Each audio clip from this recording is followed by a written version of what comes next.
Gimana? Enak kamu ngomong setelah dibalas begitu. Itu sejak zaman Nabi Muhammad menghina non-Islam itu. Sampai sekarang masih kalian ikutin terus, masih jadi teladan itu. Kelakuan buruk kayak begitu. Kamu bisa membalas bagaimana Muhammad dikatakan pedofil. Kamu bisa membalas dengan ngomong apa bahwa Muhammad nekrofilia. Kamu bisa membalas Muhammad memang itu psikopat. Nggak bisa. Orang hadis ada, Al-Quran ada, kelakuan Nabi Muhammad begitu.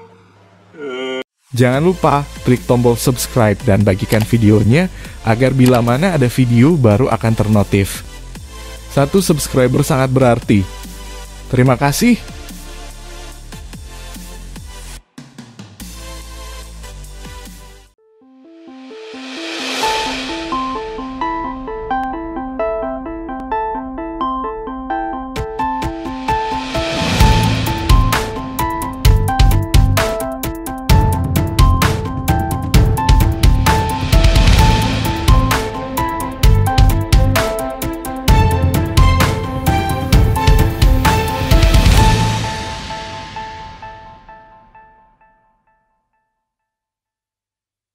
Om Swastiastu, Nama Budaya, Salam Kebajikan. Salam sejahtera bagi kita semua, dimanapun kita berada. Pada saat ini, kiranya kita semua tetap berada dalam keadaan sehat, dan apapun yang merupakan aktivitas kita sepanjang hari ini, kiranya Tuhan Yesus memberkati kita semua. Dan kembali lagi berjumpa lagi di channel kita, yaitu Gereja YouTube, channel kesayangan kita bersama. Mari kita sama-sama memuliakan nama Tuhan. Terima kasih buat teman-teman, saudara-saudara semuanya, dan juga para sahabat Gereja YouTube yang sudah mendukung perkembangan channel ini dan nada setia. Mari kiranya kita tetap menggunakannya untuk menjadi berkat bagi semua orang. Baik, saudara-saudaraku, dengan video kali ini saya akan mau bagikan dan menanggapi sebuah video. Tapi sebelum kita menerapkan, ada baiknya rekan-rekan semuanya untuk menyimak sampai habis ini ya, dan juga sambil memberikan komentar. Oke, mari kita saksikan video berikut ini.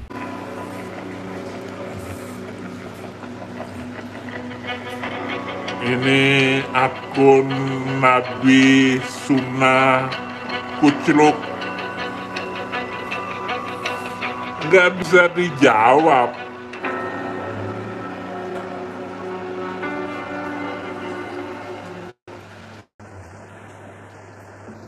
Dalam sepekan terakhir ini, jagat maya sedang dihebohkan keberadaan akun YouTube yang diduga melecehkan agama Islam dan Nabi Muhammad. Akun tersebut bernama @sunnahnabi. Ia membuat konten-konten yang dinilai menyudutkan Nabi Muhammad SAW. Akun tersebut sebelumnya... Emang Nabi Muhammad sudah kesudut kok. Dipukul teyeng-teyeng ya tersudut lah. Masa nyudutkan. Tahui mempunyai 6.000 subscriber dengan 29 video animasi. Dalam deskripsi akun yang dikutip pada hari Jumat 18 Agustus 2023 lalu, menyebutkan bahwa channel ini khusus menampilkan video animasi Nabi Muhammad dan ajaran Islam yang tidak dicapai jujur oleh para ulama. Namun pada hari ini, beberapa bagian dari channel akun tersebut sudah tidak bisa diakses. Terdapat respon "This channel is not available" ketika kita mencoba. Channel Sunnah Nabi bisa diakses dengan VPN. Bisa, tetap bisa, apalagi di luar negeri. Saya tetap bisa membuka channel ini, maka lagi rame sekarang ini. Ya, saya manfaatkan semua media untuk membicarakannya, begitu. Akses akun tersebut.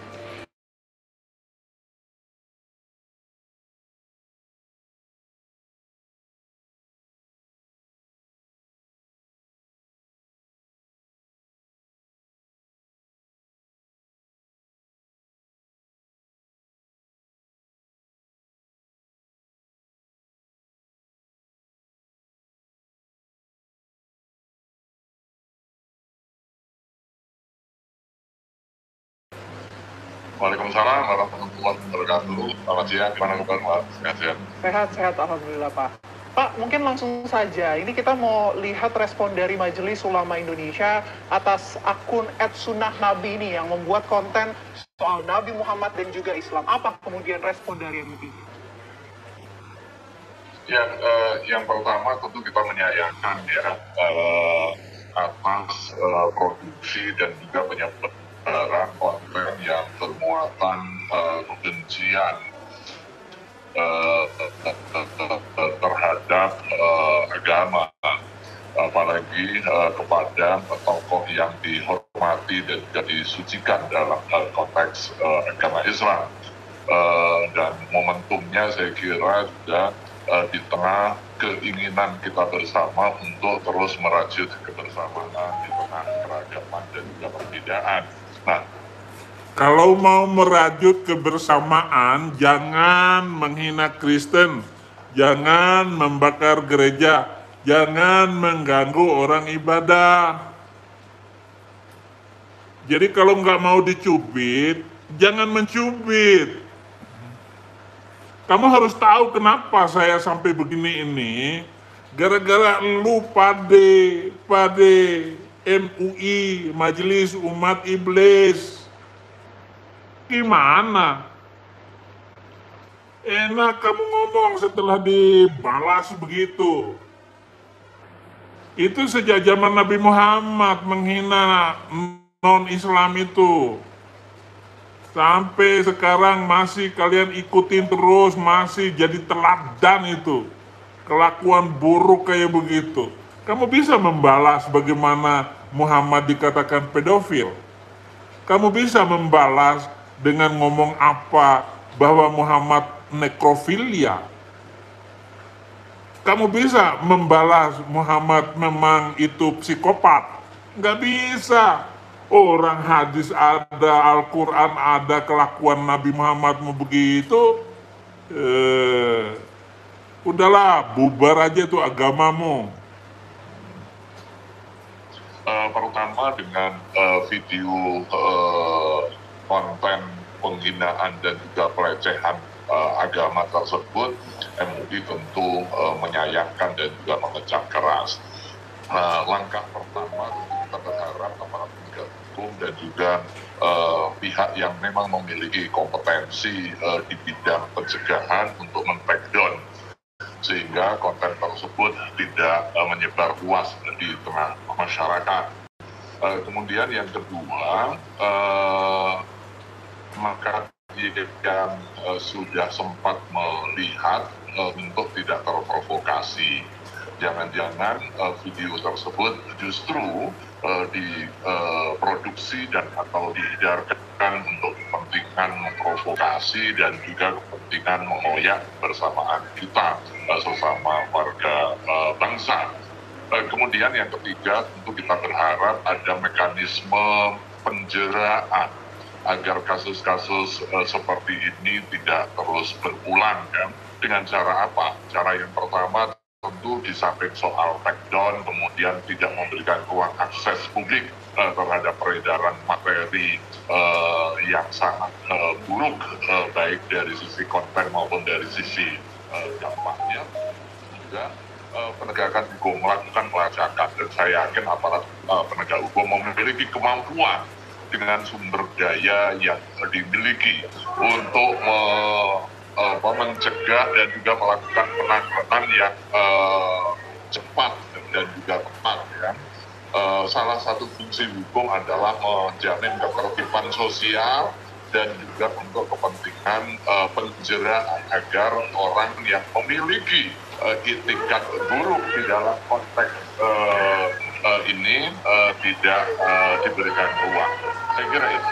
Ya, Pak, tapi sebenarnya poin-poinnya apa saja sih yang kemudian MUI menyatakan itu sesat ataupun menghina atau melecehkan Nabi Muhammad dan juga Islam? Ya, cukup banyak ya. Di situ video yang ditampilkan di dalam channel yang memang didesain kepentingan menghina dan juga mendiskreditkan agama Islam dan juga Nabiullah Muhammad SAW ada cukup banyak. Saya sempat melihat beberapa ya, ada yang terkait dengan visualisasi Nabiullah Muhammad yang di dalam Islam itu tidak diperkenakan. Itu satu. Kemudian yang kedua, memutarbalikkan fakta sejarah di mana Rasulullah SAW diakui oleh dunia sebagai mujaddid, sebagai tokoh yang memiliki komitmen untuk membangun kebersamaan, mengangkat kemanusiaan, sementara di video digambarkan sebagai figur yang anti dan berbagai yang mendistorsi kemuliaan baginda Rasulullah SAW.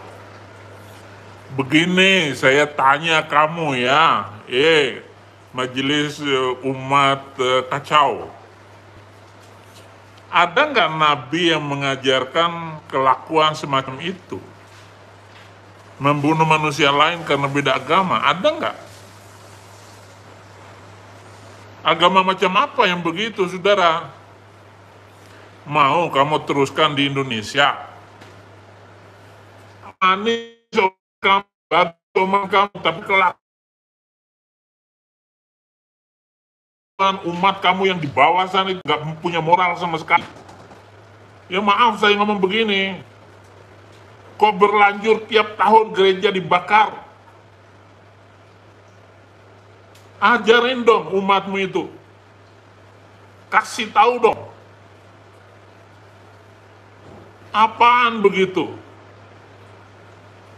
Baru sekarang lu komen, giliran gereja dibakar diam lo majelis ulama. Manusia macam apa kalian? Kemudian yang ketiga, dia di dalam membangun narasi ceritanya mengutip ayat Al-Quran, kemudian mengutip buku Sirah Nabawiyah yang sepenggal serta membangun opini buruk dan juga membelokkan dari fakta dari narasi yang dikutip tersebut. Misalnya mengutip dari Ibnu Ishaq, salah satu penulis terkenal di era tabi'in, yaitu era generasi sahabat, yang menulis buku yang sangat terkenal yaitu Sirah Nabawiyah.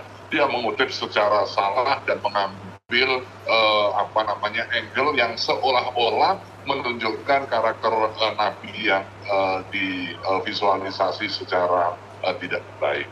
Oke, artinya Majelis Ulama Indonesia melihat akun YouTube ini, video yang kemudian beredar ini sebagai arah memang untuk membelokkan sesuai dengan fakta dari agama Islam ini, atau sebetulnya ada hal-hal lain yang kemudian ditangkap oleh Majelis Ulama Indonesia? Ya, saya menduga ini sistematis ya. Karena pada hakikatnya video animasi ini tidak diproduksi di dalam negeri.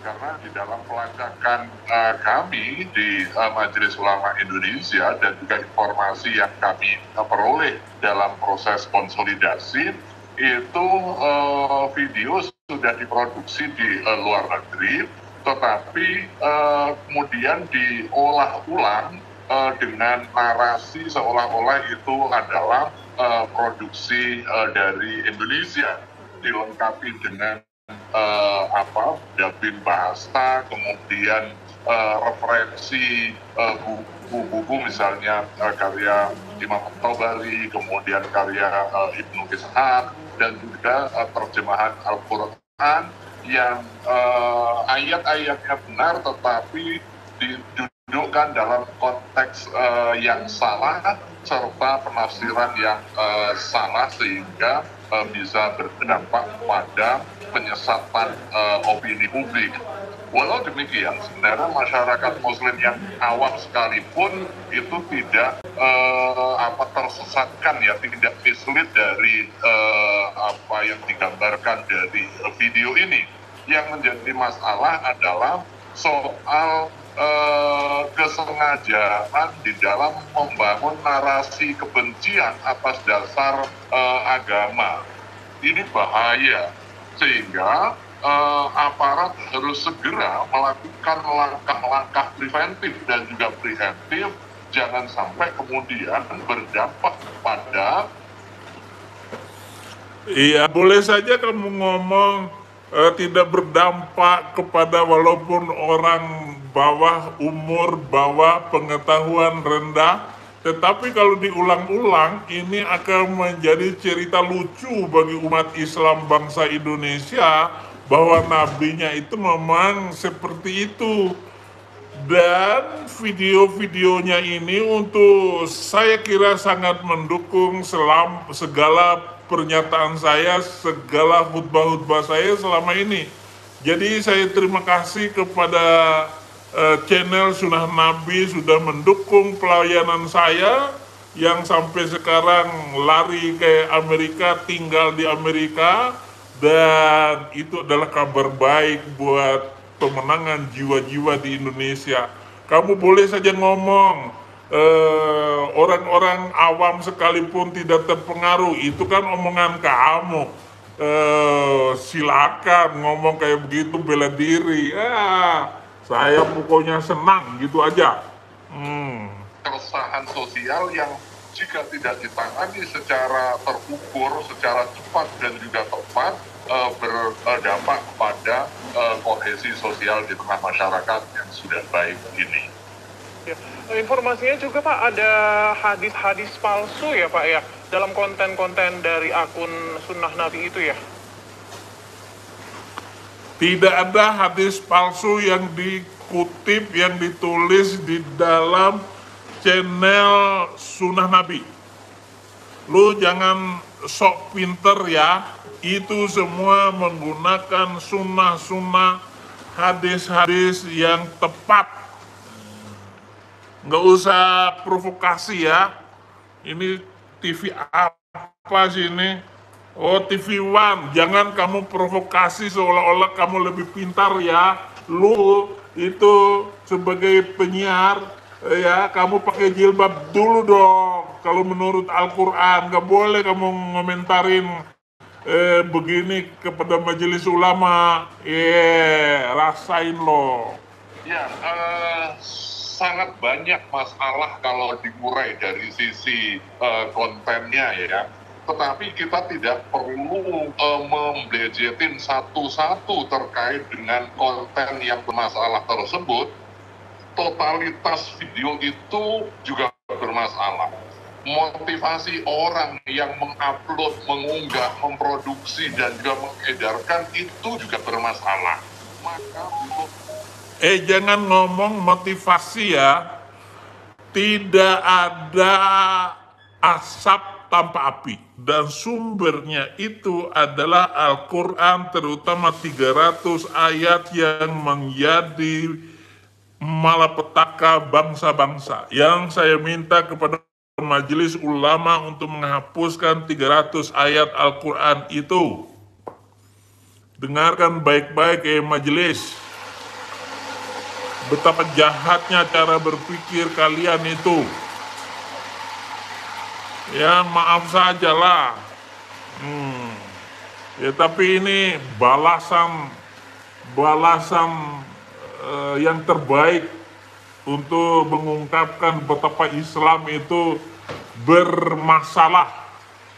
Langkah cepat, terukur untuk yang pertama take down, kemudian yang kedua memastikan ini tidak beredar secara luas.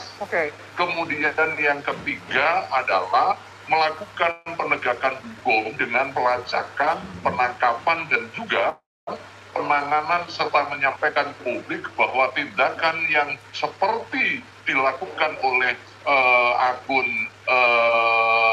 Sunnah Nabi ini berbahaya di dalam konteks membangun relasi sosial di tengah masyarakat kita. Ini sekali lagi bahaya. Jangan sampai kemudian provokasi ini dianggap biasa sehingga langkah-langkah sejenis itu ditempuh. untuk kepentingan membangun yang kemudian mengoyak kohesi dan juga kebersamaan antar umat beragama yang manis ngomong kohesi hubungan keberagamaan. Apa terlambat? Kenapa kamu tidak mengajarkan dari awal apa artinya hidup toleransi dan damai? Apa artinya kehidupan berbangsa dengan agama yang berbeda-beda, dengan suku yang berbeda-beda? Apa saja itu tugas dari Menteri Agama? Apa saja sih tugas dari Majelis Ulama Iblis ini? Nggak ada tugasnya. Lu malah menghabiskan uang negara, ngabis uang, lu bayar polisi untuk nangkap Saifuddin Ibrahim. Sekarang lu matamu apa? Ya malu, taruh di mana itu muka? Nggak bisa lagi loh. Sehebat apapun kalian, sedalam apapun ilmu pengetahuan kamu, internet telah memorat-maritkan keyakinan kalian itu. Makanya jangan sombong lagi ya. Woi, Majelis Ulama nggak punya malu. berbeda dalam konteks kehidupan sosial yang harmonis. Oke. Baik Pak Asroruniam, kita masih ingin melanjutkan dialog kita soal akun dari @sunanabi yang kemudian melecehkan Nabi Muhammad dan juga agama Islam. Tapi apa kabar Indonesia Siang harus jeda terlebih dahulu. Pemirsa, kami kembali untuk Anda sesaat lagi.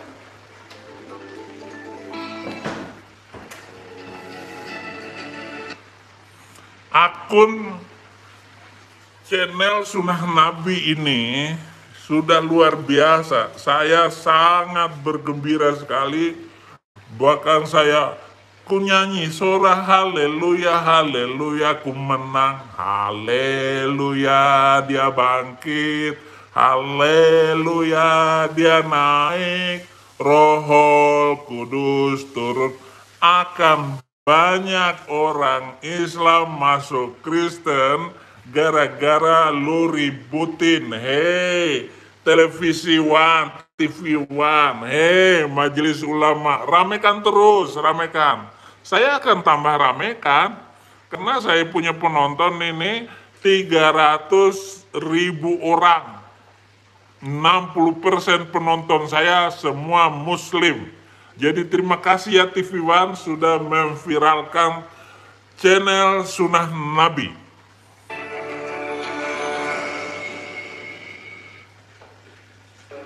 Ya, sebelum kita lanjutkan dialog kita bersama dengan Majelis Ulama Indonesia, pemirsa, kami ajak Anda untuk mengetahui pendapat dari masyarakat berkaitan dengan salah satu channel YouTube yang belakangan heboh dan sempat meresahkan karena dianggap menghina Nabi Muhammad. Ada rekan kami, Jasmine Rahmadi, yang akan berbincang-bincang dengan beberapa warga di sana. Jasmine, silakan. Bukan dianggap menghina, emang sudah menghina.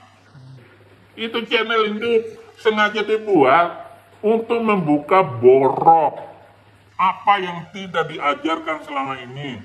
Malu dibicarakan, semuanya sudah terungkap semua.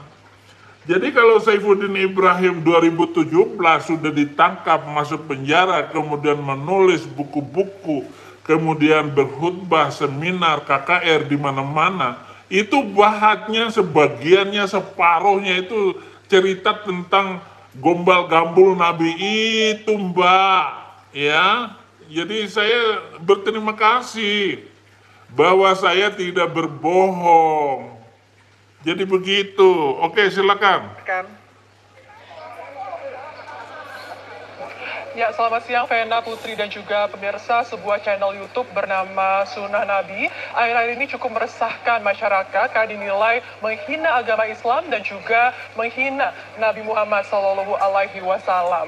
Bahkan pihak MUI pun juga sudah meminta kepada pihak kepolisian untuk segera menangkap pemilik dari akun YouTube ini karena dinilai sudah meresahkan masyarakat. Beberapa poin yang disampaikan oleh pemilik dari akun YouTube ini adalah ulama-ulama ini sengaja menutupi tabiat dari Nabi Muhammad SAW untuk menjaga citra Islam sebagai agama yang damai. Lalu bagaimana pendapat masyarakat mengenai adanya akun YouTube ini? Kami akan coba tanyakan untuk Anda pemirsa. Halo, selamat siang, dengan Bapak siapa? Bapak Hairul Maulidi. Pak Hairul, bagaimana sih Pak pendapat Bapak mengenai adanya akun YouTube yang cukup meresahkan masyarakat karena menghina agama Islam dan juga Nabi Muhammad?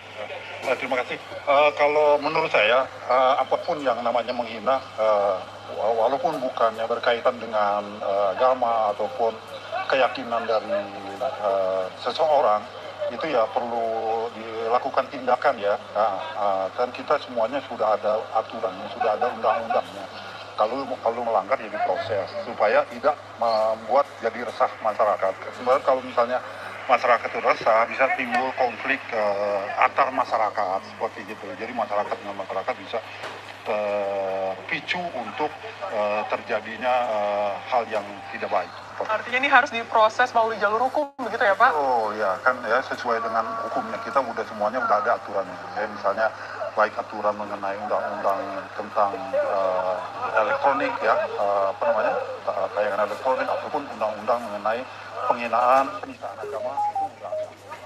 Saya kira seperti itu. Terima kasih Pak Hairul. Kita coba tanyakan kepada masyarakat ataupun warga DKI Jakarta lainnya yang sudah berada di sini. Pemirsa, ini dengan Bapak siapa? Saya Arif. Pak Arif, kenapa sih Pak kasus penghinaan terhadap agama ini juga masih sering kali terjadi dan marak di masyarakat? Kalau menurut saya itu perlu harus diwaspadai, apalagi tahun ini tahun politik orang bilang ya, supaya jangan sampai ada di blow up untuk kepentingan tertentu, untuk kepentingan partai atau kelompok sehingga kita jadi hubungan yang tidak harmonis antar umat beragama di Indonesia. Itu sangat kita sayangkan. Saya sebagai muslim, apapun agamanya di luar non-muslim, kalau sampai menghina nabinya, Tuhannya, kitab sucinya, itu tidak bisa ditoleransi, harus diproses sesuai dengan hukum. Mungkin itu. Waktu Meliana meminta agar toa masjid dikecilin, ada nggak hati nurani daripada hakim di sana mengampuni dan memaafkan Meliana? Malah 3 vihara dibakar, rumahnya dibakar. Ada nggak? Ngomong dong. Terlambat kalian memberikan pendapat.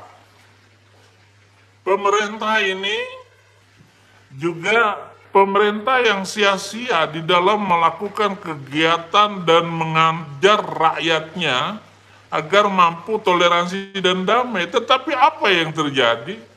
Kerusakan demi kerusakan terus saja dipelihara oleh para pemimpin ini. Saya nggak tahu kenapa para pemimpin ini, anggota DPR, begitu bodohnya di dalam menangani perwakilannya. Nggak bisa dong. Jangan menunggu api itu kalau kecil, itu teman. Tapi kalau sudah besar jadi musuh. Nah inilah akibat dari pengajaran yang sia-sia dari agama Islam sebagai mayoritas. Ya maaflah saya ngomong kayak begitu. Penanganan yang tepat dari pemerintah selain memproses dari sisi hukum nih Pak, apalagi sih agar kasus serupa ini tidak terjadi lagi di masyarakat? Rasanya harus dilihat dari orang yang dipandang yang bisa mempengaruhi umatnya ataupun komunitasnya supaya jangan sampai terjadi perpecahan di antara kita sebagai bangsa Indonesia. Karena kita menjunjung tinggi umat yang bangsa yang bertoleransi dalam hal beragama. Saya rasa itu udah baku ya. Sangat penting ya Pak untuk menjaga persatuan. Yang lakum dinukum waliyadin. Artinya Nabi kita pun kitab suci kita pun udah memperjelas. Bagiku agamaku, bagimu agamamu. Jadi kita sangat toleransi sebagai muslim terhadap agama atau kepercayaan yang lainnya. Justru kasus-kasus seperti ini berpotensi untuk memecah belah. Lakum dinukum waliyadin ya bagus, siapa yang larang. Tetapi kenapa kalian tetap aja menghina, mengatakan ayat itu kuliah ayuhal kafirun, hai orang-orang kafir. Itu dari ayat pertama saja surat Al-Kafirun itu adalah penghinaan yang tidak pernah dan tidak mampu, tidak bisa ditolerir sampai kapanpun. Hapus kuliah ayyuhal kafirun. Itu kalimat yang jahat. Ngomong ke hai sesama bangsa, bineka tunggal ika. Kuliah ayyuhal kafirun, hai orang-orang kafir. Kurang ajar itu ayat. Itulah yang disebut the satanic verses. Ayat-ayat setan. Itu ayat-ayat setan. Masa main menghina orang, wahai sesamaku manusia gitu. Bagimu agamamu, bagiku agamaku, lakum dinukum waliyadin. Bagimu agamamu, bagiku agamaku. Bagus. Tetapi di awalnya sudah dikatakan, Qul ya ayyuhal kafirun. Kurang ajar. Bilang hai orang-orang kafir. Ngomong kayak hai orang Yahudi. Atau katakan hai orang yang beragama lain. Itu lebih enak kedengarannya. Itu ayat jahat loh, ayat setan itu. Coba di mana ini kemajemukan? Di mana itu sopan santun dalam satu ayat saja? Emang lakum dinukum waliyadin itu bagus, bagimu agamamu, bagiku agamaku. Tapi itu kata-kata orang yang sudah pasrah karena tidak mampu berdebat dengan logika. Nggak ada logikanya itu ayat, kecuali penghinaan demi penghinaan. Ngaco kamu, kasih komentar. Jahat sekali ini orangnya. TV One yang bagus sedikit dong acaranya. Masyarakat di Indonesia itu kita tidak harapkan. Makasih banyak Pak. Yang tanyakan pemirsa kepada satu warga masyarakat lagi yang berada di sini, apakah ada pendapat lain mengenai kasus ini? Selamat siang Pak, dengan Pak siapa? Pak Haryo. Pak Haryo. Pak Haryo, gimana Pak pendapatnya mengenai adanya akun YouTube yang cukup meresahkan masyarakat? Menurut saya begini, kalau itu merupakan suatu penghinaan, maka negara kita ini negara hukum, ya harus diproses sesuai dengan ketentuan hukum yang berlaku. Kira-kira. Artinya untuk kasus akun ini sebaiknya segera diproses melalui proses hukum begitu ya Pak? Pastinya, karena kalau ini dibiarkan, nanti akan ada balasan dari kiri, dari kanan, dan akhirnya akan terjadi konflik horizontal. Jadi penanganannya harus tepat dan harus tepat. Terima kasih banyak Pak. Masa ini konflik horizontal? Lu sendiri tipis kuping, gak mampu dengar baik-baik. Dengar baik-baik tuh, jangan tipis kuping. Gampang tersinggung. Pakailah logika yang benar. Itu sudah saya omongin itu. Konflik horizontal, kamu mau framing biar tambah rame. Mau diproses. Proses apa? Memang bisa kamu proses? Nggak bisa diproses itu akun luar negeri.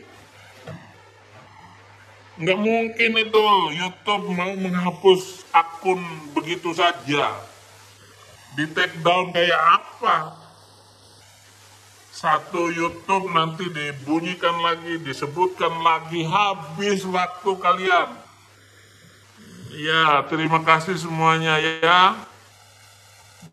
Terima kasih. Rasain. Sakit hati dengan penderitaan badan saya di luar negeri. Ya, hitung-hitung impas lah. Yang sakit hati seluruh majelis ulama. Saya ya nggak menderita, nggak susah kayak apa, biasa aja. Emang lagi bernapas sebegini. Kalau sudah nggak ada napas ya meninggal. Oke, terima kasih semuanya. Tunggu lagi video saya dalam waktu dekat ini. Ya paling 10 menit.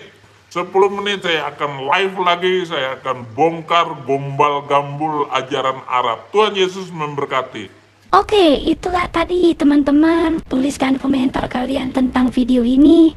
Apa pendapatmu dan tuliskan apa pandanganmu gitu ya. Jika kalian suka dengan video yang saya sampaikan, pastikan Anda semua menekan tombol like dan bagikan video ini, biar banyak orang-orang di Menanzan juga akan banyak sekali konten-konten mengapa mualaf tapi odo-odo, saudara.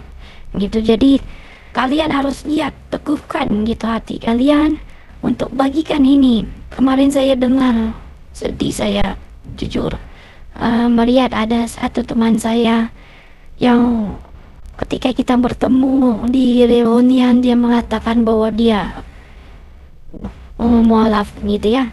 Ini kabar sangat menyedihkan, saudara. Kita harus kawal, kita harus rangkul teman-teman kita, jangan cuma diri kita sendiri gitu ya. Mereka terlantar gitu, akhirnya apa, dirangkul sama tiap seberang gitu, dan akhirnya dia mualaf, saudara. Ini terus yang kita harus jorkan. Kenapa kita selalu suarakan, saudara?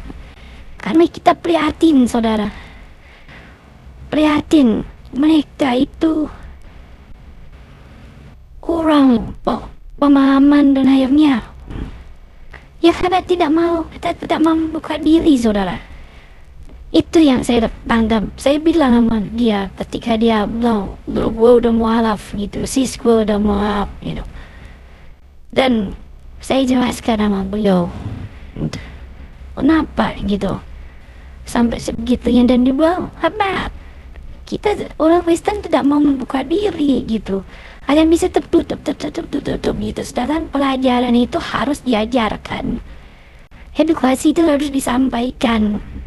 Kalau dia melihat YouTube, oke, bagus. Tapi ketika dia bertemu langsung face to face kepada pembinanya dan sebagainya, mentornya, itu dia merasa lebih memahami, saudara. Maka dari itu, saya siap kapanpun kalau diajak untuk bertemu, memberikan edukasi. Betul ya, saudara? Baik, itu yang bisa saya sampaikan. Terima kasih. Tuhan Yesus memberkati kita semua. God bless.